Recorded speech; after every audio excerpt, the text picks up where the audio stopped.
बिस्मिल्लाहिर्रहमानिर्रहीम زموږ مضمون دی فنډامنټلز اف نیټورک او سٹارټ مونږ خلو د چپټر 1 نه.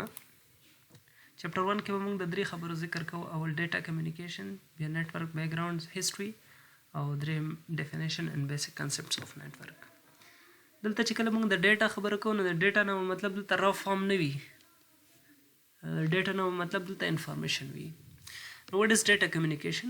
Data communications is the exchange of data between two or more devices via some form of transmission medium. Data communication is the exchange of data between two or more devices.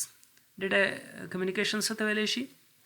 د ډیټا تبادله د دوو یا زیاتو ډیوایسز یا آلاتو ترمنځ. کله چې د دوو یا زیاتو آلاتو ترمنځ د ډیټا کومه تبادله کیږي، that is called data communication. That data communication could be, via some form of transmission medium. Transmission medium څه ته ویلی شي؟ transmission medium مطلب channel, path over which data is sent. هغه path، هغه channel چې د هغې په ترو باندې په واسطه باندې څه کیږي؟ ډیټا سینډ کیږي. او کیبل هم کیدلی شي، transmission medium وایرلس هم کیدلی شي. صحیح ده؟ نو via some form of transmission medium such as wire، یو تار هم کیدلی شي، کیبل وایرلسلی هم کیدلی شي کمیونیکیشن. صحیح ده؟ نو ډیټا کمیونیکیشن څه شی دی؟ د ډیټا تبادله ده د دوه یا زیاتو ډیوایسز ترمنځ. کمیونیکیشن از اف ټو ټایپس. کمیونیکیشن دوه قسمه دی، یو لوکل کمیونیکیشن دی او یو ریموټ کمیونیکیشن دی. لوکل کمیونیکیشن نه دلته مطلب څه شی دی؟ فیس ټو فیس کمیونیکیشن امونګ انډیویژولز. د انډیویژول ترمنځ چې کوم فیس ټو فیس کمیونیکیشن کیږي، مخامخ په مخامخ کمیونیکیشن کیږي، دغه ته لوکل کمیونیکیشن ویلی شي. او ریموټ کمیونیکیشن څه ته ویلی شي؟ ریموټ کمیونیکیشن هغه کمیونیکیشن چې هغه اوور ډسټنسز واقع کیږي.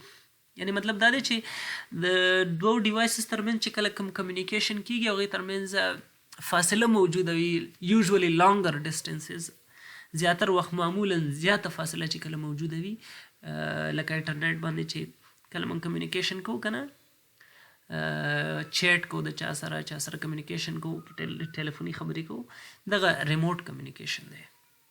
ریموټ کمیونیکیشن چې کله موږ خبره کوو نو دلته بیا د ټرانسمیشن موډز خبره هم راځي، لکه سمپلیکس، هاف ډوپلیکس او فل ډوپلیکس خبره. خو خیر هغه ذکر موږ دلته نه کوو فی الحال. Data communication system depends on four fundamental characteristics. The data communication system چې کوم دی، data communication system د دې effectiveness چې دی نو هغه څلورو بنیادي شیانو پورې اړه لري. صحیح ده؟ د ډیټا کمیونیکیشن سیستم څلور بنیادي شیانو پورې اړه لري چې اول یې څه شی دی؟ ډیلیوري ده. زموږ ډیټا چې کله ډیلیور کیږي یعنی سینډ کیږي هغه باید کریکټ ډیسټینیشن ته یا زموږ ټارګیټډ ډیسټینیشن چې کوم دی هماغې ته باید ولیږل شي. نه داسې چې مثلا ا غواړي بي ته ډیټا ولیږي او د بي په ځای دا ډیټا سی ته ځي، نو مطلب دا دی چې زموږ ډیلیوري صحیح نه ده. صحیح ده؟ نو د the system must deliver data to the correct destination.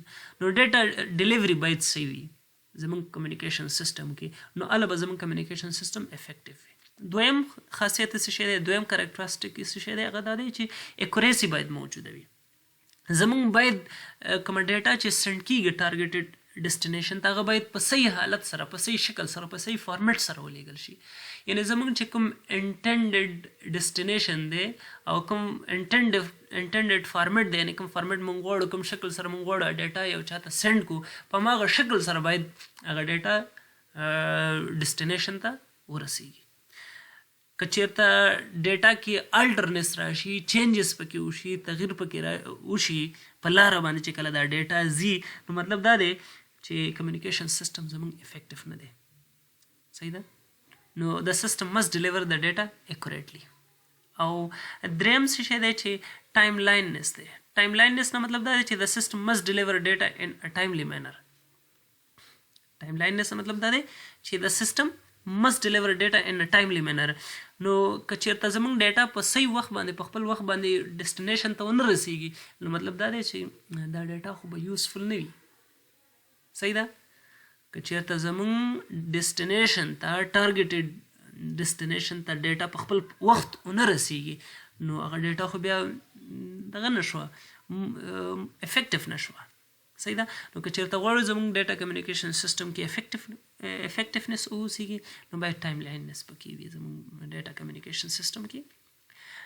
څلورم شی د جټر دی د ویریشن ان د پیکټ ارایول ټایم. جټر څه ته ویلی شي؟ د ویریشن ان پیکټ ارایول ټایم. صحیح ده. نو جټر چې کوم ټیکنیکل لفظ استعمالیږي هغه پیکټ ډیلی ویریانس دی.